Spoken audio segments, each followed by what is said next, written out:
Bhaibheri rinodzidzwa here? Ndonyaya yandinayo nhasi. Bhaibheri rinodzidzwa here? Kana bhaibheri richidzidzwa, sei tichifanirwa kuridzidza?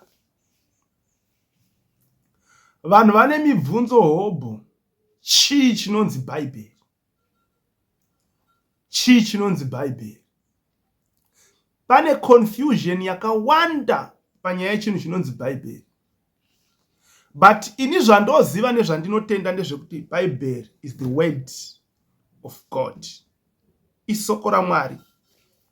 Tine zvatoda kudzidzisana panapa zvichaita pakuti usvike pakuziva kuti shuwa isoko raMwari.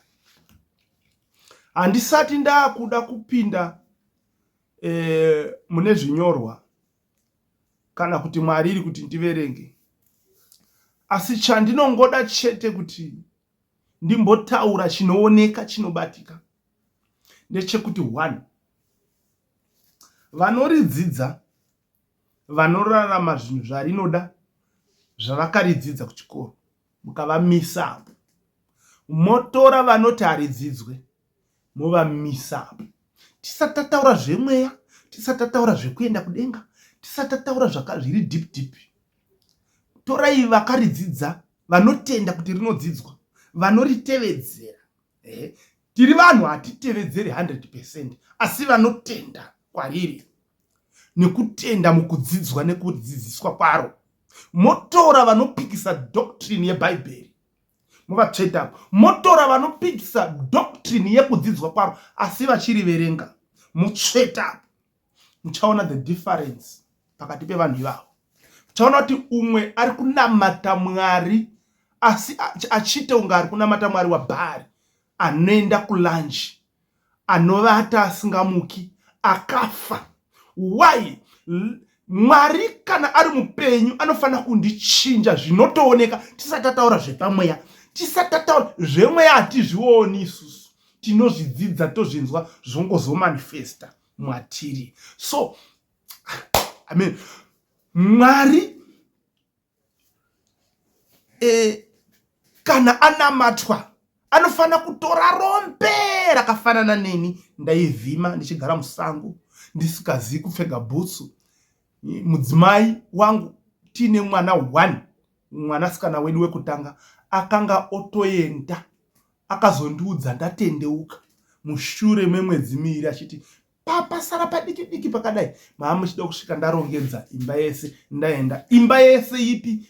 Musina chiro. Iri kunzi imba yese yakutogarawo musofa kudai, anotori Mwari iyeyo. Iri kunzi imba yese iyi.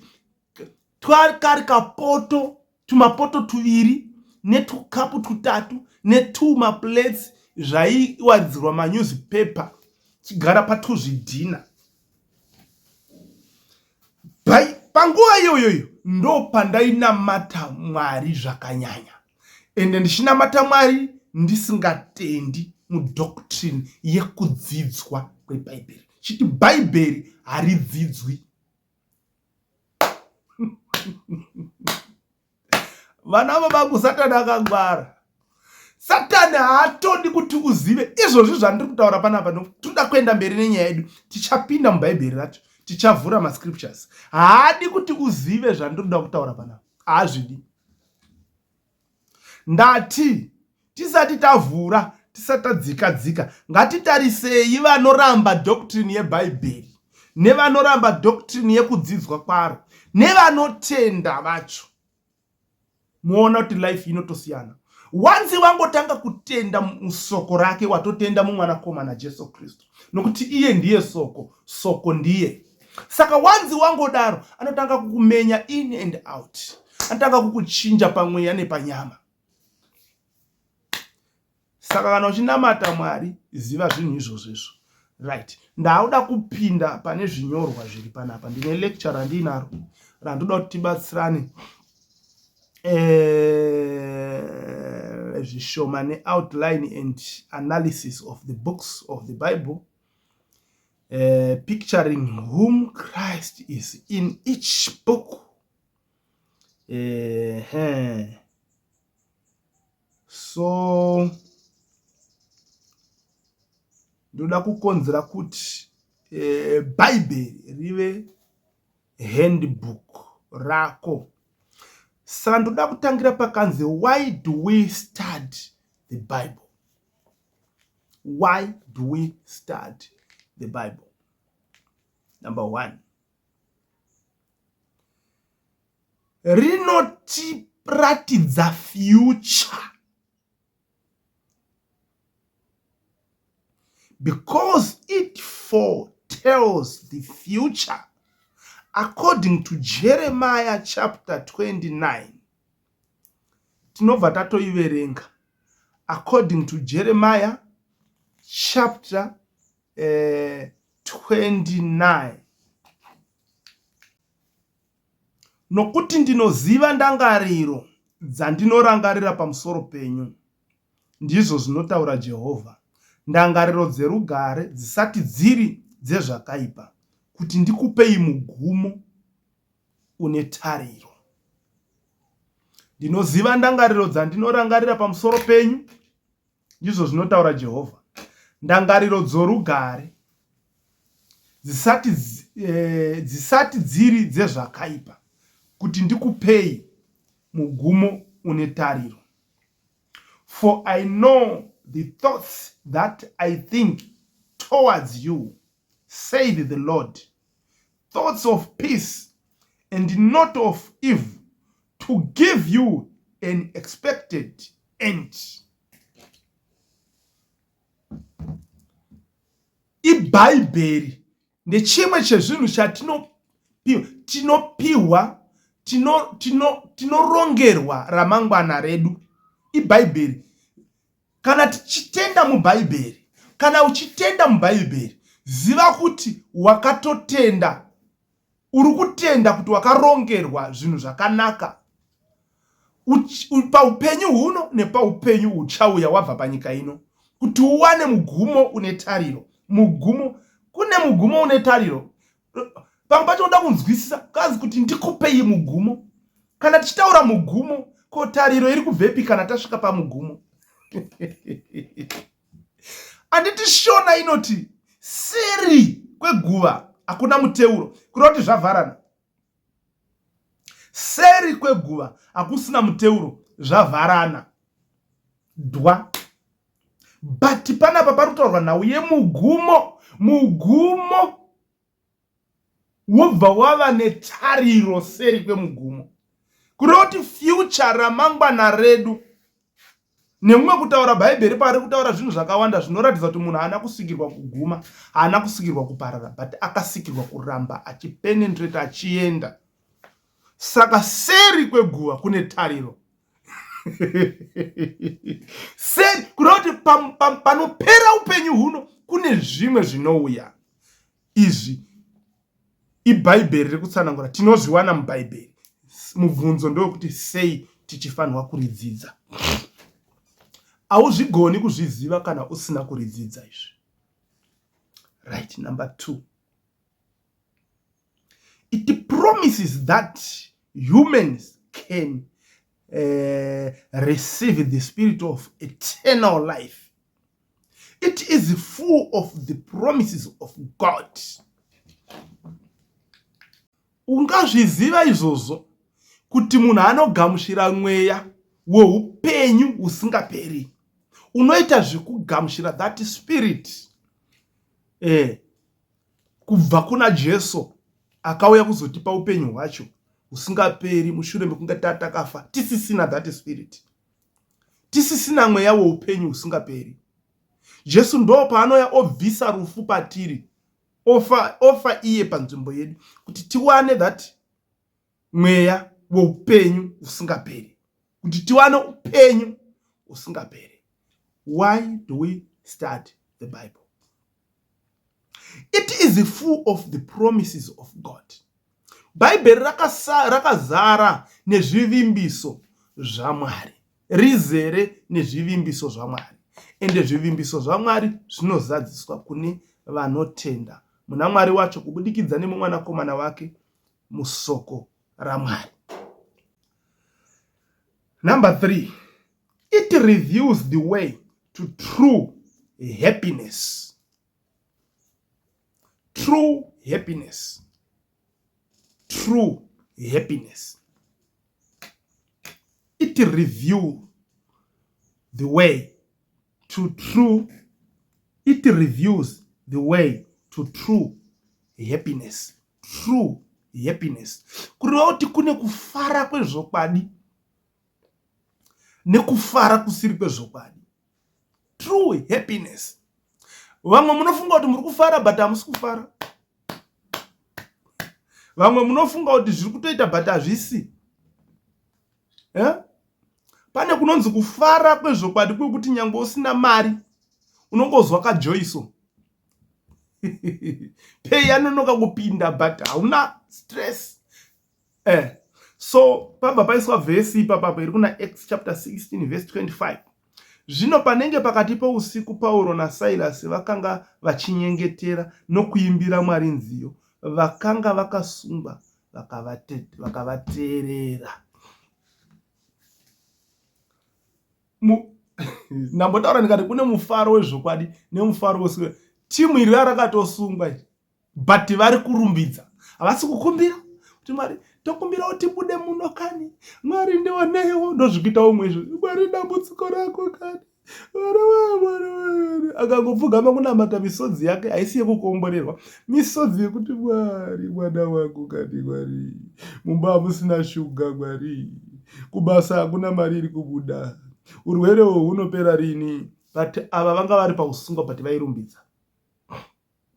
Kureva kuti kana wakuziva Bhaibheri uchabva waziva nemunamatiro kuti hapasi pese pandinongoda kukumbira kuna Mwari ndinoda kuwanza kurumbidza Mwari, kupa Mwari manyemwe, so that Mwari vega vanozvipa mhosva yekuti kana munhu achindirumbidza ari panguva yakaoma kudai, ini ndini ani zvandazongo adii kungokomborerwa nekuti aobheya musoko rangu, aobheya musoko rangu.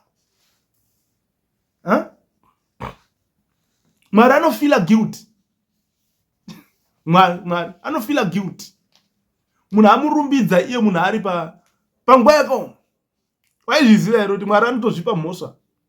Hauzvizivi kuti Mwari hatozvizivi kuti Mwari anozvipa mhosva. Ukaenda kuna Genesis chapter 6 chaiko Mwari akatozvidemba pamusoro pekusika munhu, kuzvipa mhosva. Character of God. Ndo umwe hunhu hwaMwari ihwohwo. Saka kuziva Mwari kunounza joy. Kuziva Mwari kunouyisa joy. Number 4. It explains why humans suffer because of sin. Bhaibheri rinojekesa kuti sei uchisafa, sei uchitambura nekuda kwezvivi. Maizviziva here hama dzangu weye kuti izvo zvizvi tine vanhu vakanditarisa panapa vari kurwara, mumwe ane BP, mumwe ane asima, mumwe ane cancer, akatotarisa chirongwa chinechi. Mumwe ane maulcers, mumwe ari kuda kutondobviswa chibereko, mumwe ane mafibroids, mumwe zvakawanda zviri kuitika paari asi haana kuroiwa. And sometimes haatorina chirwere chaari kufunga kuti anacho, but ari muzvivi.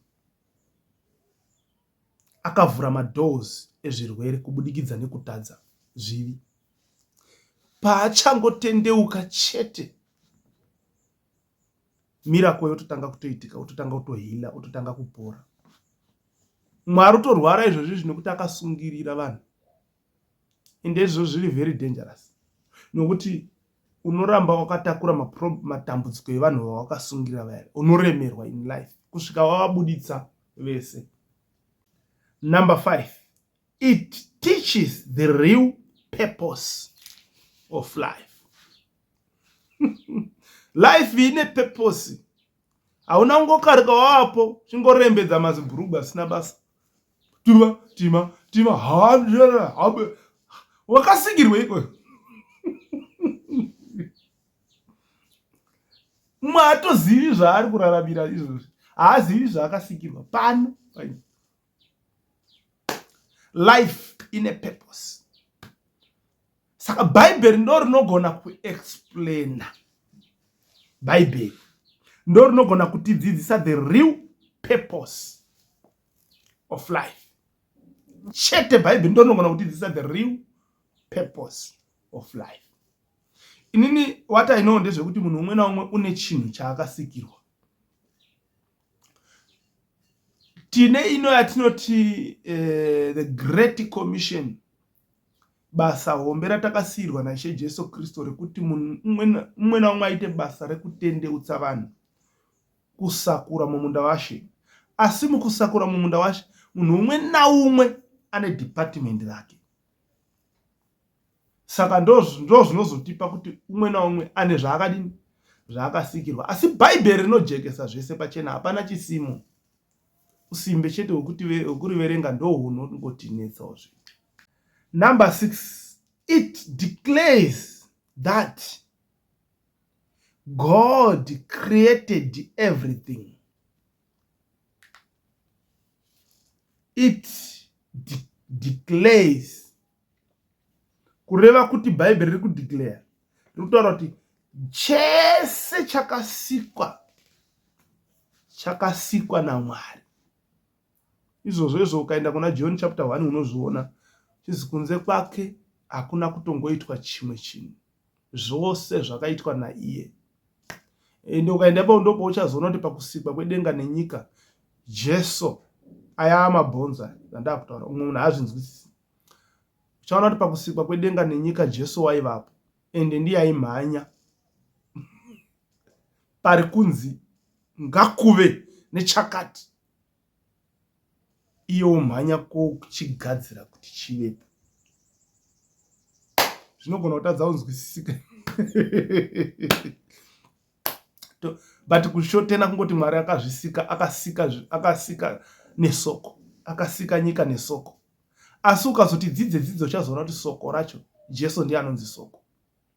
Kana kuda John chapter 1 zvozi soko rakanga riri kuna Mwari, soko rakanga riri Mwari, soko rakazouya panyika, rikazova nyama, asi vose vakamugamuchira vakavapa simba. NdiJesu anga kutotaurwa ipapapo. So ndiye ainzi pakanzi ngakuve nechakati oita action, ngakuve nechakati oita action, ngakuve nechakati oita action. Why do we start the Bible?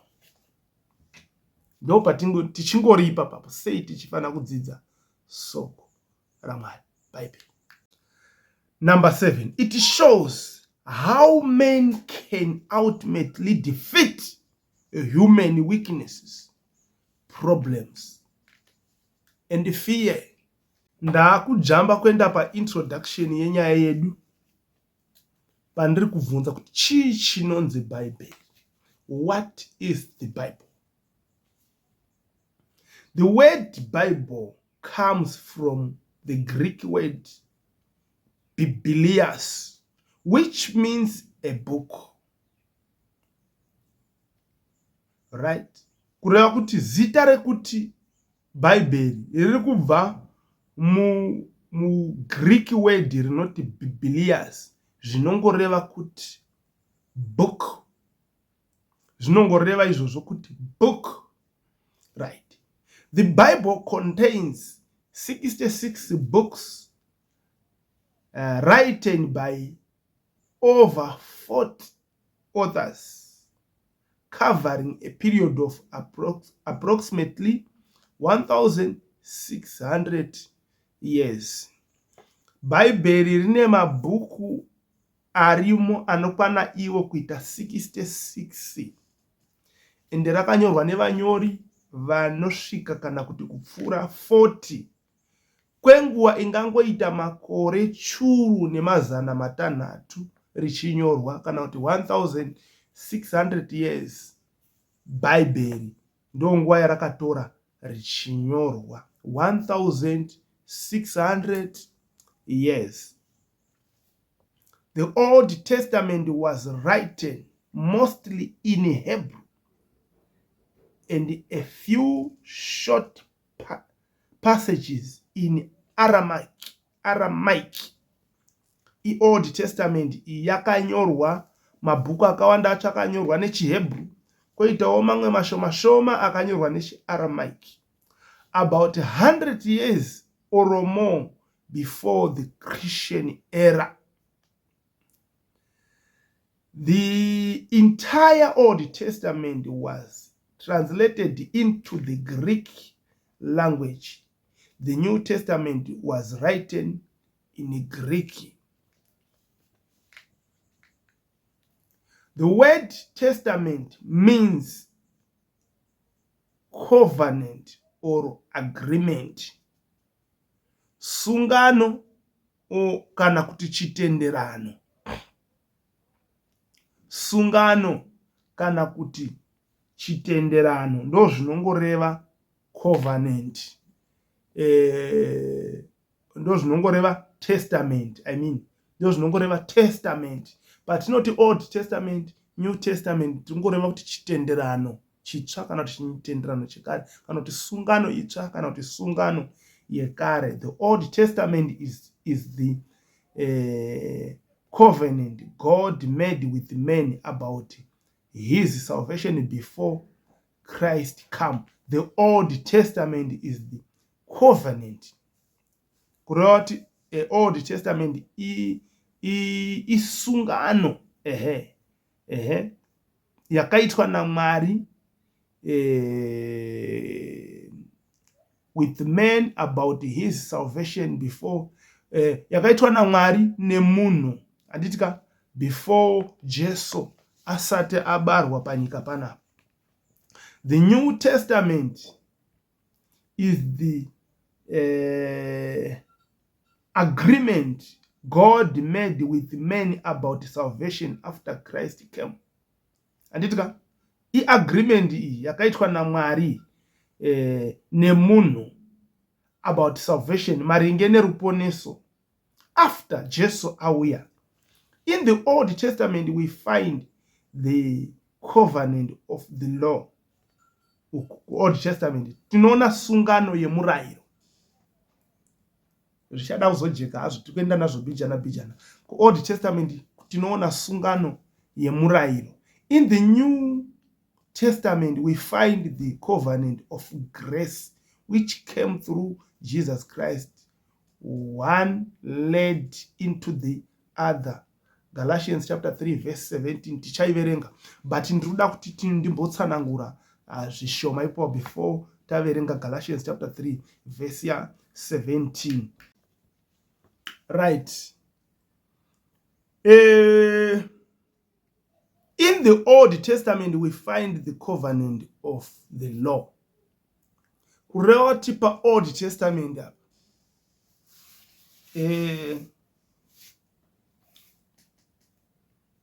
ndichazoda kujekesa futi kuti mwe munhu anzwisise kuti yatinoti Old Testament yacho iyoyo Old Testament iyoyo ine New Testament. But regai timboti ku Old Testament we find covenant of the law. Tinoona isusu sungano yemurayiro, vanhu vaifamba mumurayiro wa Moses. Ndio uya murayiro, kana pese patinoda kunyanya kutaura zvemurayiro tikutaura pamusoro pa Moses. Inonzi Moses law yaakauya nayo achiudza vanhu manamatiro nemaitirwo ezvinhu kuti musadya chakati, musashanda nesabata, endai apo asi musamhanya, zino nezino, kana wabvisa zino obviswawo zino, kana wadai ukadai unodai, ukadai zvinodai, ukadai zvozodai. Ndo wainzi murayiro. Ukaita ichi chine mubayiro, ukaita ichi chine mubayiro, ukaita ichi chine mubayiro, waingoita chinhu chotova nemubayiro there and there. Ndo wainzi murayiro wa Moses. Ndo mamiriro wanga wakadini. Saka wairwadza, wainetsa kutevedzera murayiro iwoyo. Although kuchine vamwe vari kurarama pasi pavo, haisi mhosva iyoyo, asi mhosva inongozovapo pakuti kana uchida kuvutevedzera, utevedzere nemo ukadonedza 1 yese yasviba, wakapedza gore rese uchishandira mahara. Ndo zvakashandira chini? Ndo zvakashatira kutevedzera murayiro. But now ku New Testament after Jesus Christ taakurarama pasi penyasha. Ndo pari kunzi in the New Testament we find the covenant of grace which came through Jesus Christ. Right. Nyasha dzakauya kubudikidza naJesu Kristu. Right. One led into the other. Galatians chapter 3 verse 17 inoti. Zvino ndinoreva chinhu ichi ndichiti, sungano yakasimbiswa kare naMwari muna Kristu haitorerwe simba rayo nomurayiro wakazotevera makore 430 apfuura kuti chipikirwa chikoneswe. Muri kuona here panapa nyaya iri panapa inogona kutadza kunzwisisika neumwe munhu, asi ndoda kuti ubve wainzwisisa nhasi. Zvinotoda futi nyasha dzaMwari. Kana zvichinzi ndinoreva ndichiti sungano yakasimbiswa kare naMwari ndeipi manje? Ndeipi sungano yakunzi haikoneswi simba nemurayiro? Andiri patiri kutaura kuti Old Testament kureva kuti kumashure ndo kwatinowana sungano yemurayiro ku-Old Testament. Handiti ndo kuri kutaurwa zvemurayiro. But this verse yobva yati sungano yakasosimbiswa kare naMwari, kureva kuti nyasha dzauya naJesu Kristu nhasi kuNew Testament hakusi kutanga kuuya, dzakasosimbi covenant iyoyi yegrace yakasova iripo kudhara was before munhu asati atadzira Mwari. That's why muchiona kuti panapa nhoroondo ya Abraham, nhoroondo yaAbraham inotionesa isusu Abraham achibvisa chegumi kuna Melkizedeki.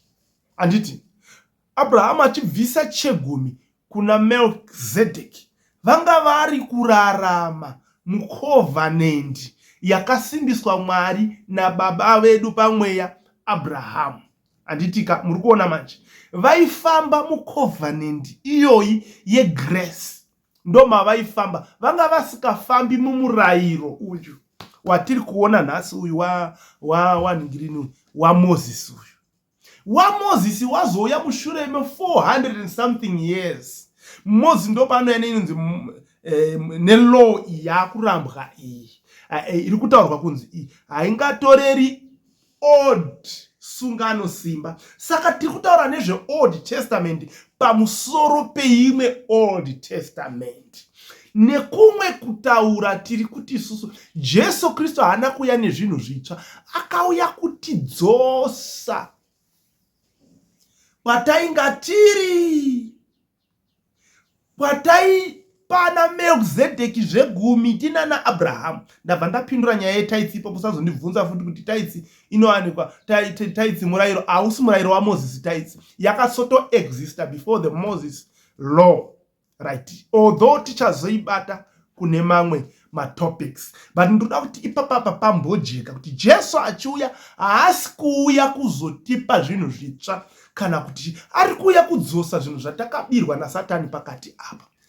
Ndosaka Pauro achitaura kune rumwe rugwaro achiti murayiro waiva muperekedzi wedu unotidzosera kunyasha dzedu kuna Jesu Kristu. Tiri kuperekedzwa kudzoka, right?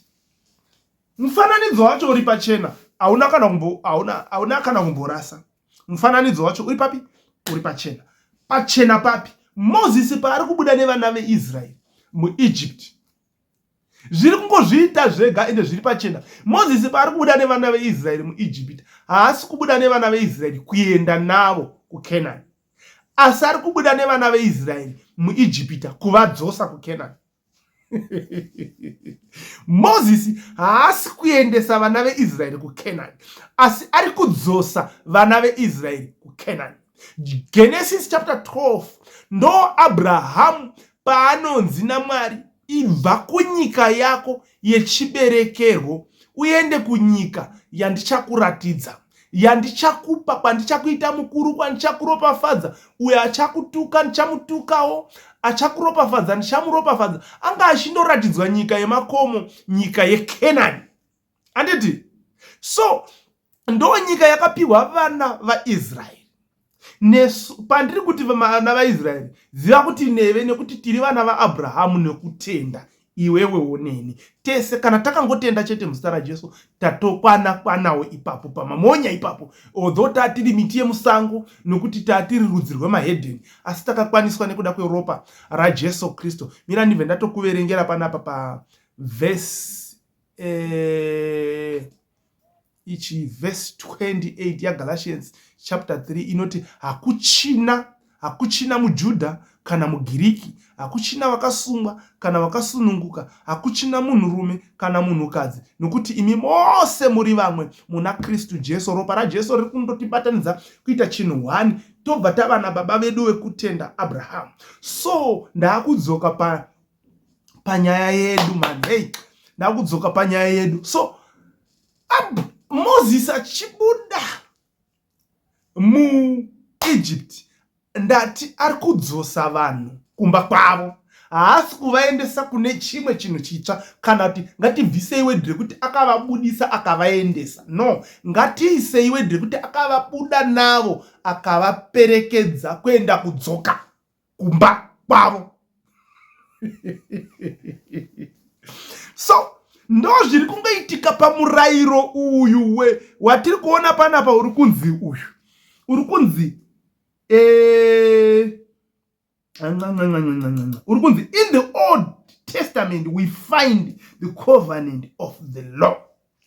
Law iyo ya Moses iyi yakauya pakati. Ndakuda kujekesera umwe munhu zvinhu zvawanga usikazivi uchinamata. Unoona kuti why do we study the Bible? Ndo patiri nhasi.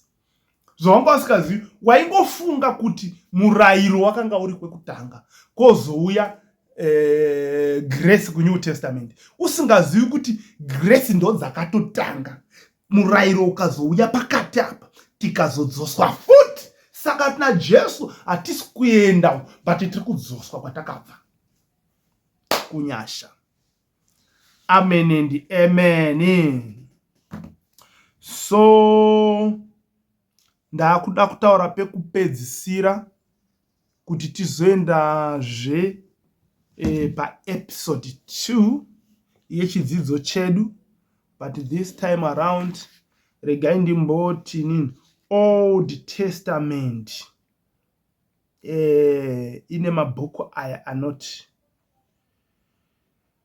emutemo i5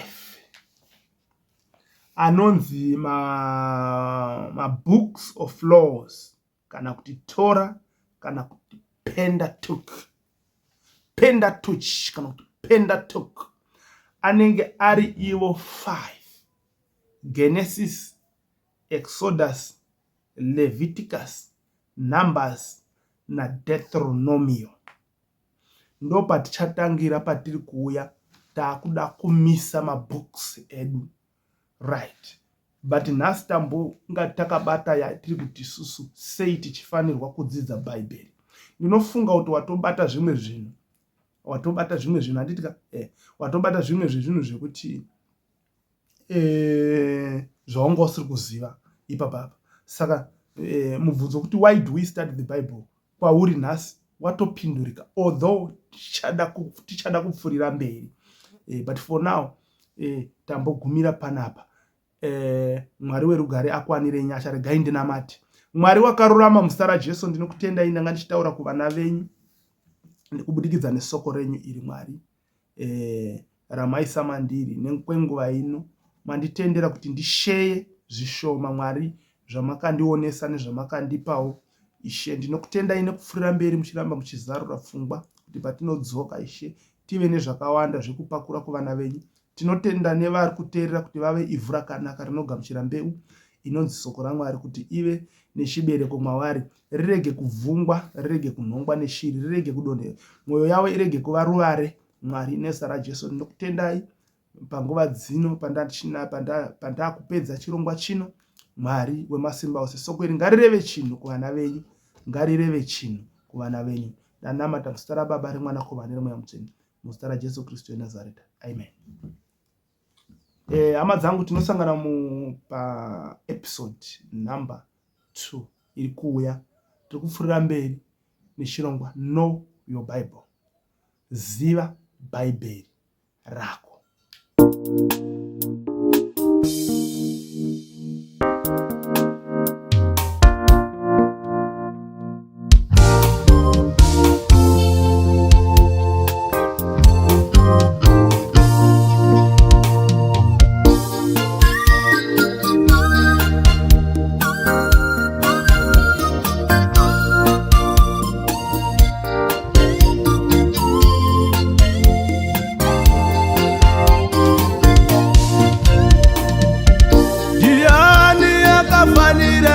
Matwa kana siri Jesu we Nazareti, angapiwa mbiri mumwe ndiani, ndatsvaka ndakushaiwa.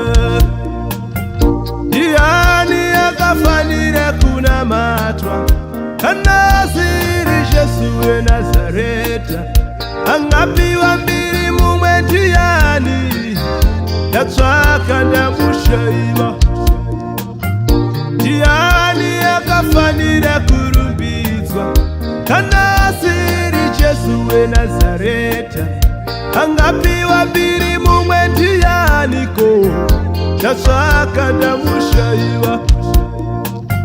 Ndiani akafanira kurumbidzwa kana siri Jesu we Nazareti, angapiwa mbiri mumwe ndianiko, ndatsvaka ndamushaiwa. Amen.